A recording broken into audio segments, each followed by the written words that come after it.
Here we are, Jeremy, fourth week in a row. I'm doing some cross promotion. Give me a minute. That's a podcast from my colleague Mia Gradney here at KHOU 11.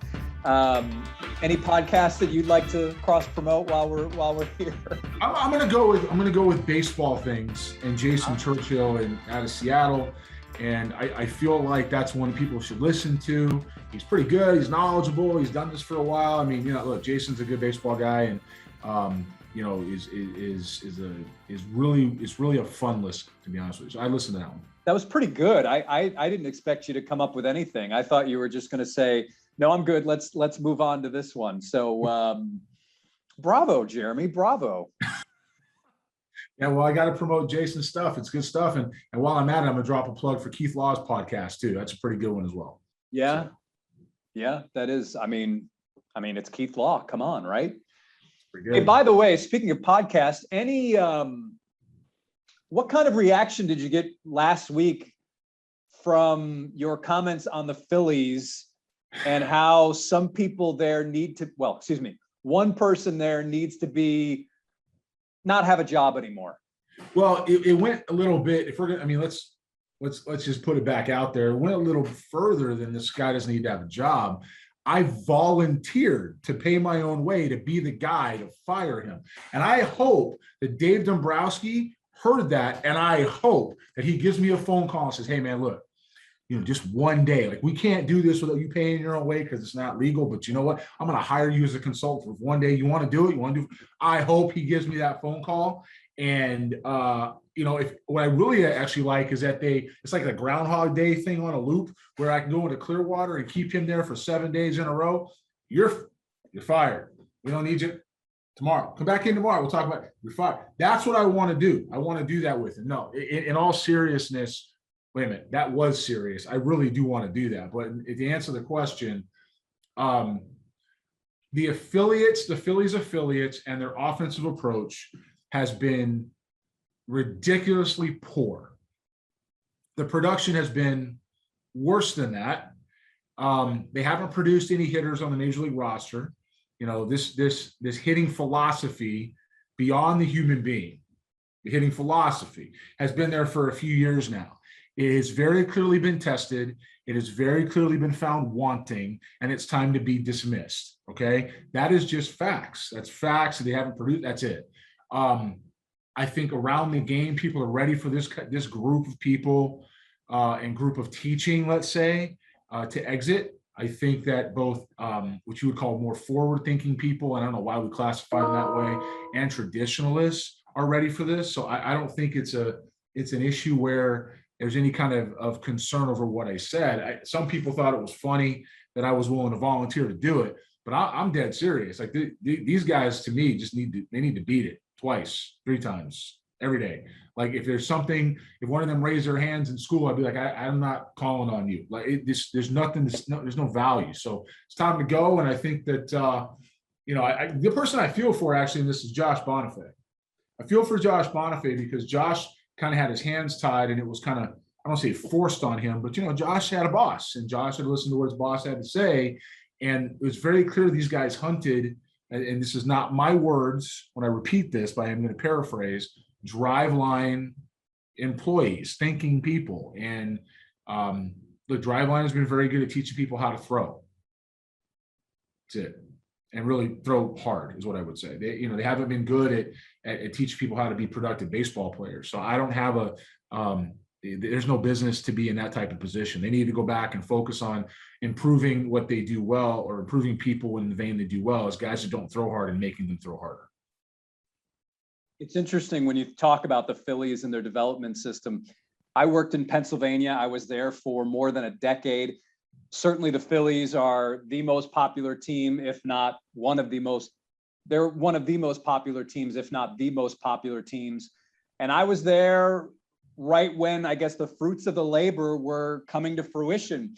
And I think it was Mike Arbuckle, who was the scouting director at the time, Jimmy Rollins in '96, Chase Utley in 2000, Ryan Howard in 2001, Pat Burrell, Cole Hamels.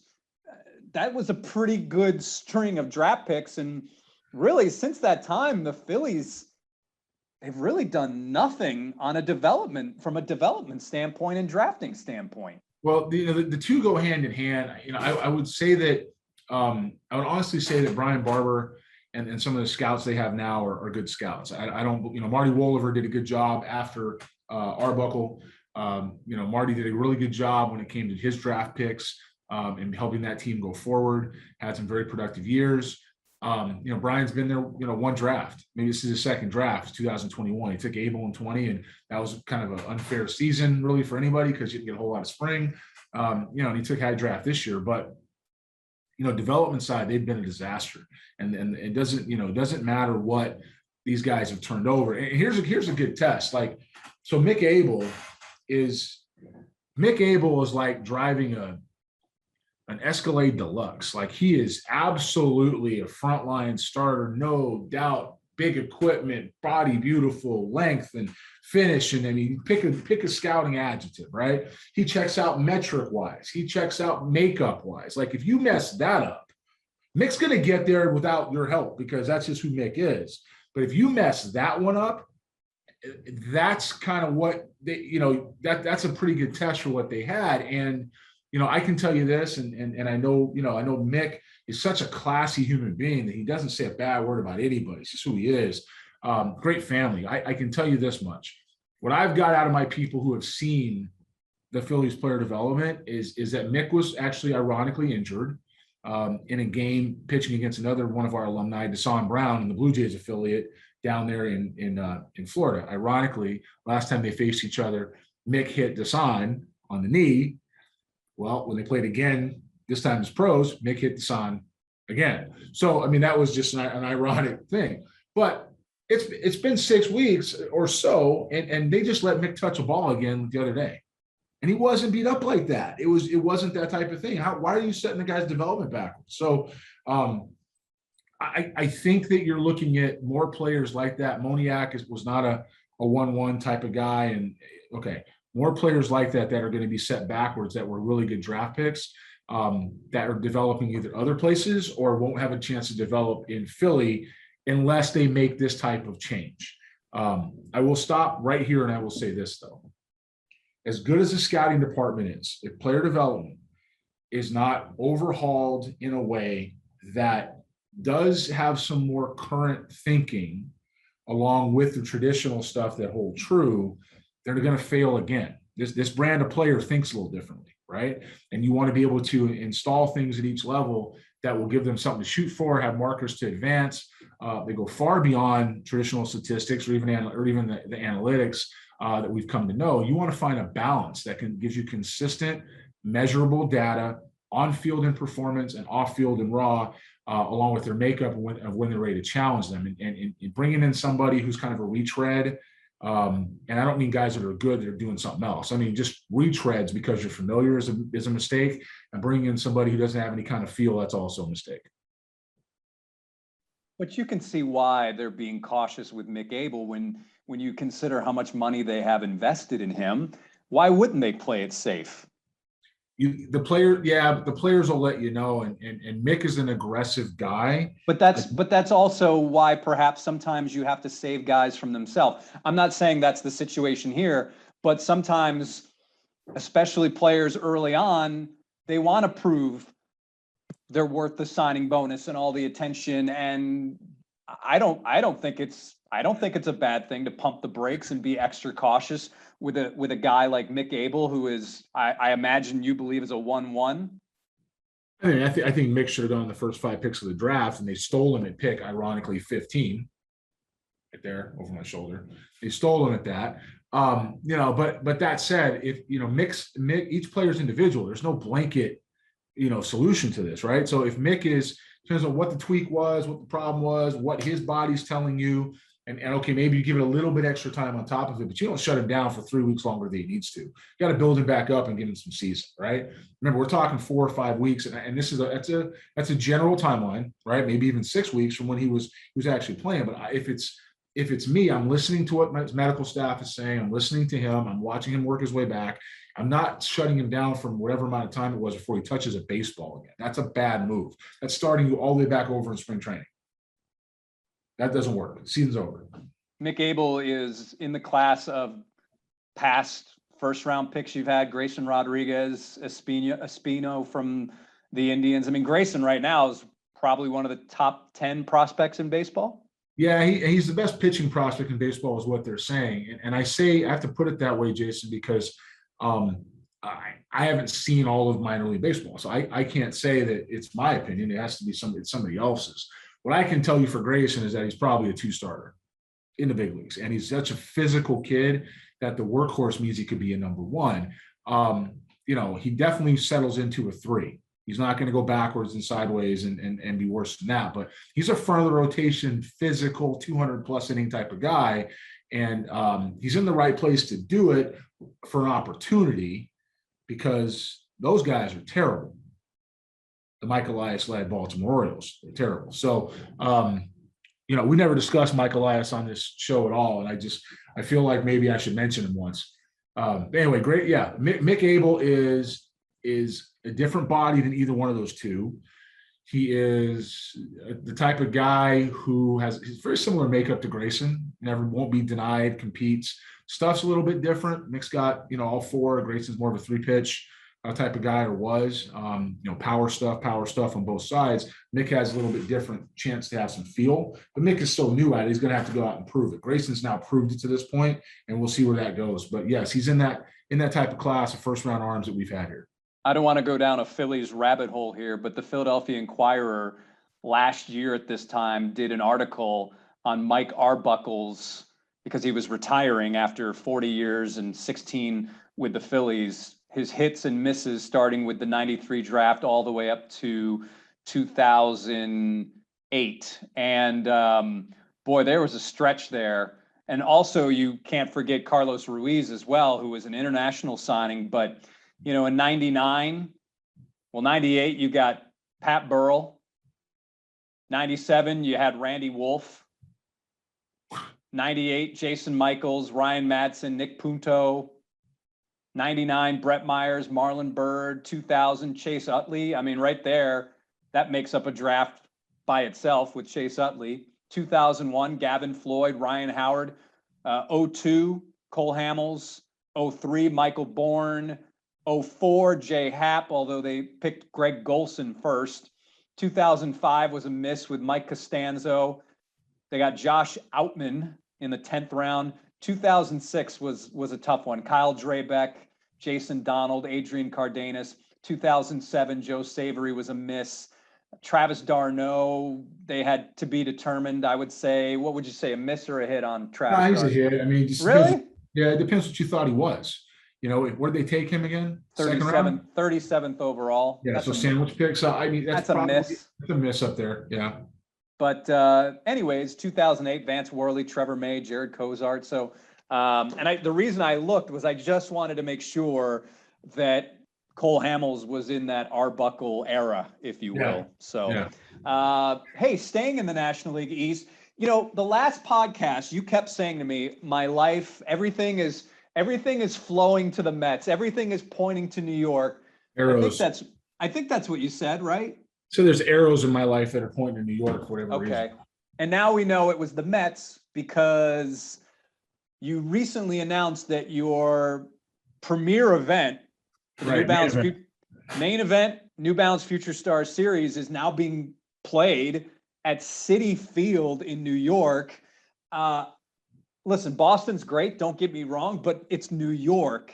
And to bring all of your top players there to experience all of that, wow. I mean, that is something that these kids will remember for their entire life. I don't care if they go to become big leaguers or what, they will definitely remember that moment. I knew, because you kind of gave me a hint that this might be coming, but when you were able to nail this down, was it a sigh of relief? Was it, I'm pumped? Like, what were your reactions when you were able to move to Citi Field? Well, the first thing you think about is you want to be thankful for the Red Sox baseball operations staff. And those guys have been great. Mike Rickard, Devin Pearson, their scouting director, I guess, is in his second year now, Paul Taboni. even Hein Bloom and some of the things he's done. Ben Crockett, their farm director, is a former teammate of mine. My first big leaguers are coaching their organizations. There's a lot of connections over there for me and the Red Sox, and very thankful for their efforts to bring this to Boston and keep it in Boston. Going forward, we'll do something in Boston, probably much earlier in the summer.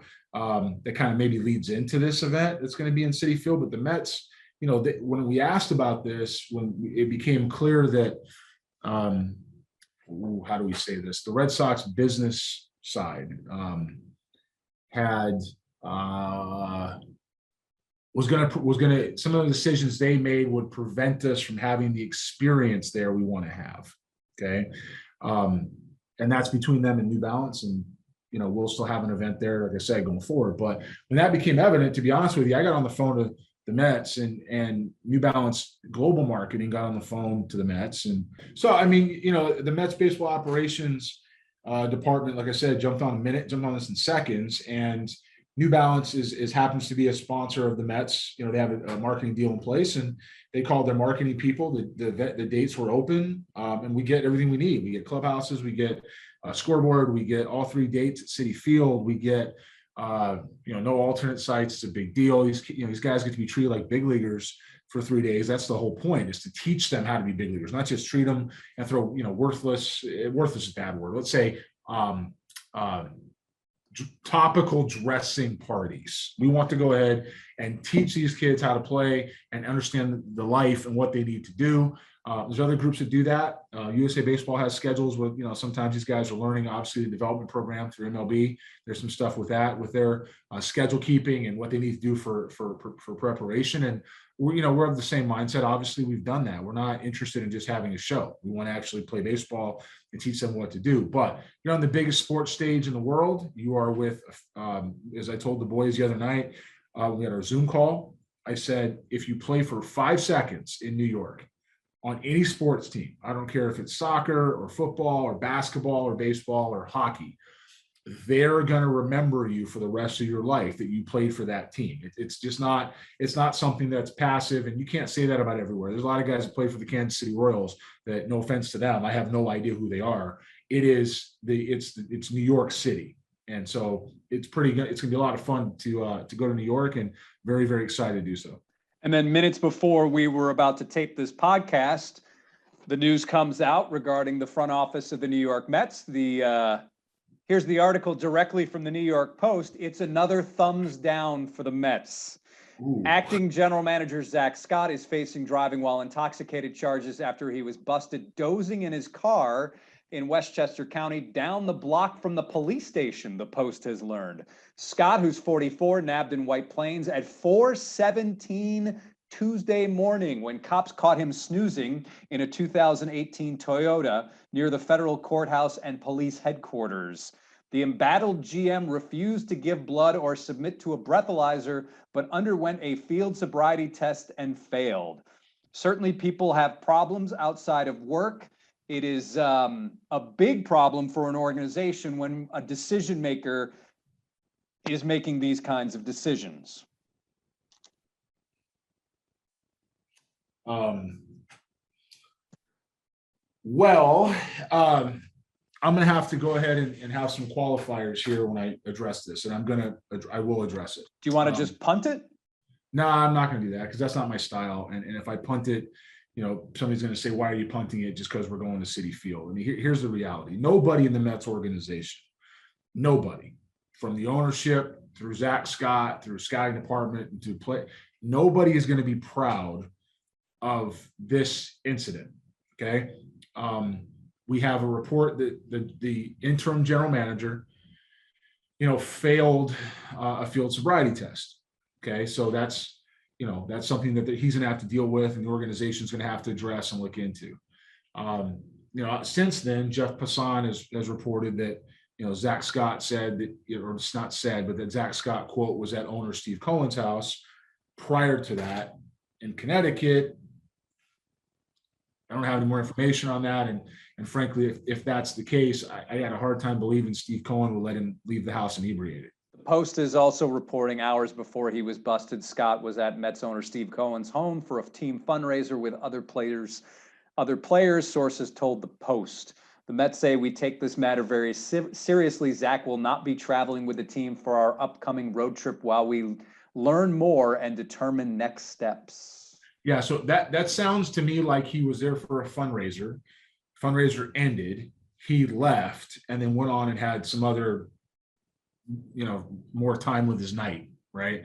The Mets have not had a good, as an organization, have not had a good year. And I think that's safe to say. From ownership down, I think they'd all agree with that. I do think there are good people in that organization. I know there are good people in the organization. And, the one thing I'll say about the people I know that are good people is that they'll win together, they'll lose together. They're not going to that's what they're going to do. So that's a credit to them. But if you go back over it, it's been an interesting year. I mean, it's a great spot to be. It's seemingly has a lot of potential to be part of that organization and some great things they can do. But some of the decisions that have been made just flat out haven't worked out. You've got Jared Porter, which obviously we know that was a disaster. You've got the Mickey Callaway saga, which, that was a disaster, even though he was in Anaheim, Los Angeles and Anaheim when all this came out about what happened with the Mets. You've got their ex-hitting coordinator, which was Ryan Ellis, who had similar issues that was quietly dismissed from the organization. You have, and you can't blame anybody for this in the scouting department, but Kumar Rocker didn't work out in the first round. It's kind of like a cherry on top. It's not like it's their fault, with what was going on. No wonder they didn't sign him, but still, I mean, that happened, right? You have, now Zack Scott, the interim general manager, with this, and in the middle of that somewhere, you had a team that was riding high a little bit in first place for a while, be exposed for a little bit of roster construction that I'm sure that if they had to do over, they do back, want to have back, and not have a whole lot of depth, and really just how poor their player development has been, really showed up this year. And when you fire Chili Davis and you fire, Slater, and you fire those guys and you replace them with who you replaced them with. And Kevin Morgan was one of the guys, not Kevin Morgan, Kevin Howard was one of those guys who they brought in, who was supposed to help run player development after firing another bad player development situation. They bring this guy in, and he's immediately brought up to the assistant hitting coach and leave player development in the hands of the assistant. Look, these guys have not, it's just not gone well. It's just not gone well. And it's going to be interesting to see what happens. It's above my pay grade. It's not my business. I say this because I feel bad for some people, and I hope that some good people over there aren't caught up in that. And look, if I'm being honest, personal disclosure, I mean, I go back with Sandy Alderson the time I was 5 years old. That's the thing that I haven't said a whole lot about, because, people say, hey, and some of you look at me, Jay, and you know me pretty well, after 4 or 5 years now, and you'll say, hey, man, you're dancing a little bit. You're choosing your words carefully. Because, man, when I go after Jeff Luna, man, here we go. And I can tell you that I've known Sandy since I was 5. My dad, and the position that I was in, or he was in the game, and the things that I was brought up in, I've known Sandy Alderson since I was 5 years old, to the point where several years ago, before he stepped down the first time, we were me and a group I was consulting with were in Citi Field talking to their, some people. My dad, without telling me, went ahead and let Sandy know I was there, and I said, I don't want to bother him. And they said, nope, go down there. So I walked down there and saw June, his assistant, at the front. Sandy was walking back and forth in his office on the phone. Door was open. He got off his call, pulled me in, and sat for an hour. And I just saw, I know, I hadn't seen the guy since I was like 9. I hadn't seen him. He was like, Jeremy, come on in. Saw him at winter meetings a couple years later, or later that year. He is a good guy. He's good. He's done a lot of things in the game. He's a very ethical guy, and some of the things that he's done, it's disappointing to see these choices go the way they've gone. So look, they're going to have to address some things over there in New York and figure out what that direction is they want to go. I'm looking forward to seeing Sandy, hopefully, when I'm in New York, and I know I'll see Tommy Tanis and Mark Tremuta there, and there are some good people in that organization, but it's been a tough year. It has been a tough year. So I am a subscriber to Esquire magazine. This is the new episode or issue with Owen Wilson on the front. And in the back, there's this. And it says, the Esquire editorial board endorses the baseball fight. And really, it comes down to this. Because frankly, and we say this with no pleasure, baseball is boring right now. It's mired in unwritten rules and low batting averages, and there's a dearth of Yanks and Sox chucking fastballs at one another's backs. We're craving on-field tension so palpable that someone just has to tear off his batting helmet and punch the bubblegum, out of another player's maw. We want more baseball fights. We endorse them. Where do you want me to start? The one that always sticks out to me is Hunter Strickland and Bryce Harper. Let me say this. The overriding tone of that article is that baseball is boring right now. That's the overriding tone. They're looking for some kind of action, WWE style, throwing elbows and body slamming people and Mike Tyson punch out. And they're looking for something like that. And that's not baseball. Baseball was played with a different style and a little bit different class. Matter of fact, watching some of the antics of Javi Baez in Chicago, and of course, obviously now on the biggest stage in New York, watching Amir Garrett in Cincinnati, some of those things, that stuff is tired. Nobody wants to be part. It's just tired. Like, if I don't care if it's football, basketball, baseball, that stuff's tired. There's no place for that. Baseball takes a lot of discipline to play, and that means controlling your emotions. So the fights aren't part of it. What I do hear, though, is that baseball has a problem with how boring it is for fans. And that has a lot to do with strikeouts and walks and swings and misses and shifts and true outcomes. And people are looking to like baseball again and find ways to do it. And the fights are part of it. That said, the commissioner's office has definitely put rules in play that would keep people from the game from policing itself on the field. And some of that excitement of being able to police the game, police yourselves on the field and take care of it in your own environment, does need to come back into it. So I personally think they just need to put more action back in and maybe avoid the fist fights if at all possible, play the game with some more class. But I certainly understand why they'd want to see some fire out of some players. Thumbs up, not thumbs down. I think, yes, with a lack of action, that's what this is all about. Well, the game moves on pretty quick, and I say this because we all know who Trevor Bauer is, right? I mean, we all know who Trevor is. When was the last time you thought about Trevor Bauer? The last time I thought about Trevor Bauer was when his legal issues were in the news about a couple of weeks ago. Right, but only because he was brought up. The game doesn't care. And that's what these people need to realize who are playing it. The Javi Baez's and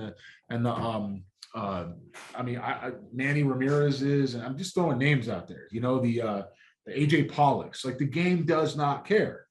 It's not going to remember you when you stop playing. It's not just going to keep moving on. And if you're a Barry Bonds and you're something like that who's made a lasting impression on it, yeah, they'll remember when your name's brought up, that you played for this person, did that person. But Bauer is one of the best pitchers in the game, and nobody cares. Why did you mention AJ Pollock? Was it just a name that came to head? Yeah, I'm came just to your throwing mind? out random names. Like, these are all different role guys. Like, Manny Ramirez should be a Hall of Famer on his stats. And, Pollock's a pretty good player in LA now, and Baez is a totally different type of player in New York. And I'm just throwing guys out there that, people remember, that you played when your name was brought up again, but you're not going to be on the tip of everybody's tongue anymore. It's not the way that works. And I guess I say that because, the impact you leave on the game is how you're remembered. And, the fighting and all the things we're talking about here is you don't want to be remembered for that. Amir Garrett, people don't want him to be on their team. I would never want that. Bauer, no. Like, Bregman, one of the best things Bregman did was grow up. Stop doing this. What's that thing line in the movie? You're doing this. I need you to do this. You're doing a lot of this. I need you to do this. Guys that do that are the ones you remember and you're like, same thing. This is interesting. Nationals executive Bob Boone is resigning his post rather than fulfill the team's vaccination mandate, according to Zachary Faria. I assume he's maybe a Washington Post reporter. I'm looking at John Heyman's feed. But listen, not to get political, but if your workplace requires it, there you go. This is what we wanted, right? I mean, on either side of the political aisle, this is what people said. If we're going to leave it to, I don't think anybody wants to see the government mandate. And I'm sure there's some people that would, but I don't think most people would like to see the government mandate all of us have to get a vaccine. I think we're leaving it to individual decisions because that's the United States and our rights to what we do with our body. But that said, individual decision means workplace and business owners can make their individual decision too. And if they decide that you need to be vaccinated to work there, guess what? You gotta do it. It's the way it is. It's not about individual selective. It's either individual or it's not. Some individual owns that business and some individual is going to make a decision. And if that individual makes a decision you don't like, deal with it.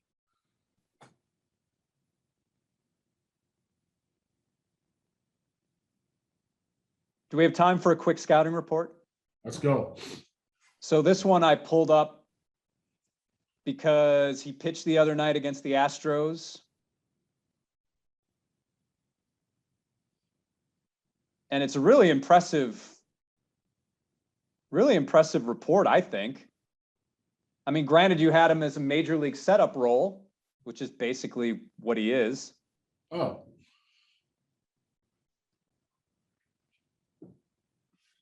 Your fastball, you had him at 92. I thought that was, there obviously was a little more in the tank. What is it? I'm trying to get the setup in major league role, projectable, athletic, physically imposing lefty with arm strength. Secondary stuff is a work in progress. Flashes some feel, attacks the zone, is unafraid of contact, will add velocity as he fills out and matures. Walks from his arm and puts stress on his elbow, has missed time each of the last 2 seasons with elbow issues. If I give you the school, you're going to know. Body comparison. Darren Oliver. Went to Sanjak. Taylor Hearn. Taylor Hearn. Yeah. Taylor Hearn. Lean, projectable, square shoulders, flat chest, high waist, long body. Yeah, I remember him. He's had Taylor had a pretty good arm, always has been. Our area scout at the time, who ended up becoming the Midwest supervisor when I went over to take the West, Jesse Capellish was on this guy, like white on rice, brown on rice, soy sauce on rice. He was on rice. He was on this guy. So this guy was pretty good. He's athletic. He was a lot of fun. I think the Rangers ended up taking him eventually, and he signed with them. Actually, I think he's still with them. So big arm potential. No, he was drafted by the Nationals, actually. Nationals. Okay, so you ended up with Texas. But, I mean, here's the thing. This guy has been coveted ever since he was first available. He was drafted in 2012. He was drafted in 2013. He was drafted in 2014, and he was drafted in 2015 and finally signed. He was a 5th-round pick of the Nationals and signed. You had him in the... Now, granted, this was a couple years before. This is a 2013 report. Yeah, so you had him as a 10th round guy. That year, he was picked in the 36th round, and you said must take at 20. So you were ahead of the game on that one. Yeah, it was such an athletic work in progress that he wasn't somebody was going to pop early. You have to believe in your development system to go ahead and take the athlete like that has a good arm and has upside and make something out of that player. That's a fun player to have if you can do it, but not everybody can handle that. Good for him. It's a good kid. He went in the 5th round. Was he 2 years at Sanjak, 13 and 14, and then Sanjak. Some Pirates, I want to say, took him out of high school. Pirates took him out of high school. He went to Sanjak, drafted by the Reds. 2nd season at Sanjak, drafted by the Twins. Then he chose to transfer to Oklahoma Baptist. And after 1 year there, went to the Nationals in the 5th round. Again, here's a guy you can kind of dream about a little bit because he was also traded twice. He was traded by the Nationals to the Pirates in the Melanson deal, and then he was traded from the Rangers, from the Pirates to the Rangers. So, there you go, Jeremy. Well, good for Taylor. He's a good kid. And Jesse, Interesting, suffered a fracture in his elbow during rehab in June of 2019. but that, he's had a lot of stress on his elbow, according to my report. And even back then, there's a lot of things he did walking from his arm and his delivery. And, there's a lot of arm stress in there. So arm injuries are going to be something that's going to follow this guy. And the thing about that is that limits his durability, obviously, because that's workload, that's innings, that's type, and that puts him squarely in the bullpen. But he's left-handed. I want to say he was at least 6'5", 6'4", 6'5". 6'5". Yeah, left-handed, and had an idea to be able to have at least something else to pitch off the fastball to get guys out. And I thought he didn't throw him pretty hard. I think I gave him a 65 fastball. This is all memory. What did I give him in the future? I'm checking. 55 fastball. Now or at present or in the future? Present was 45, 55 future. So I jumped a grade. Yeah. So maybe I thought he had to do that to throw strikes. But he's probably somewhere around. And of course, this is a younger version of the kid too. Yeah, but you know what? If you're a good scout, you should be able to sniff that out. I mean, I was probably a little different on his fastball grade because I probably wasn't. I wasn't convicted at the time. Looking back on this and his ability to throw really hard and having these kind of control, right? I probably thought he had to pitch 92, 93 miles an hour to stay in the strike zone. What's his average full velocity been? Do we know? Oh goodness, you got to ask me that. Well, now I'm curious because that. Well, he's enjoying right now. He's enjoying his best season. Now, granted, he's only been up a couple of years, but he's pitched 77 innings, and he's striking out one per inning. 37 games. He has an ERA under 4. So according to Baseball Savant, or here's MLB.com, he's at 94.9 average. Okay, so I thought he pitched 92, 93, so there's a little bit more in the tank. So he's I'm sorry, I don't mean to interrupt. He's topped out at 98.2. Yeah, I should have given him a 6 fastball. So I was a little bit light on my fastball rate. That's what I should have given. But it's that's the upside was there. I thought even then topping out at 98 and having a playable velocity really of 94, let's call it 95 and round up. It's another half a grade. That's what it is. So good for him. He was a kid who never quit, and he was definitely somebody that guys liked. And the one that did the really good job on that was our area scout, Jesse Capellas, who's by the way now a national guy for the Mariners. Jesse is. There you go. All right, Jeremy, I think we've hit on everything. So again, talk next week. Yeah, we'll do it next week. All right. Playoff time. All right. So next week, until that time, like, subscribe, do all that other stuff, and we'll talk to you next time on Extra Bases.